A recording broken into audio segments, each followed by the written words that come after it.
থাকেন নাকি? ওই যে আহমদ ভাই আসতেছে। ভাই আপনি কি এই বাসায় থাকেন? বাড়াইছেন মাত্র।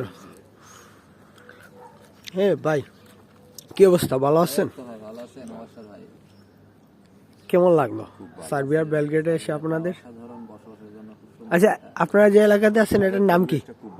নাম কি? নাম হচ্ছে মেট্রোভিটা। মেট্রোভিটা বেলগেট থেকে প্রায় আমাদের 40-45 কিলোমিটার দূরে। কিলোমিটার দূরে।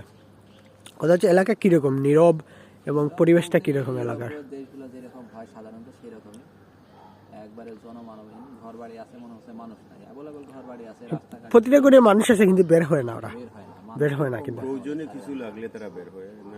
এই যে পিছনে কি গাছ, ওই যে পিছনে আছে এটা রোজবেরি, মালবেরি, কালকে যে আমরা আনছিলাম কি, গতকালকে যে নিয়ে আসছিলাম চেরি। চেরি, ওটা চেরির গাছ হবে। ওরা ওরা আচ্ছা, ওরা কৃষি মানে কৃষি প্রেমী কেমন সার্বিয়ার মানুষ? বলতে সার্বিয়াতে প্রচন্ড গম চাষ হয়, শীতের জন্য অনুপযোগী। আর প্রতিটা ফল, ওদের প্রতিটা বাড়িতে প্রতিটা ফল, আপেল অ্যাপেল, এই যে প্রতিটা ফলের গাছ, এই যে প্রতিটা জায়গায় ওদের ফলের গাছ। আচ্ছা আর দিও না। সাজানো গোছানো এটা হচ্ছে। আর আমরা এই বাসাটায় থাকি, এখানে ফল গাছ। ওকে ওকে আচ্ছা আসো।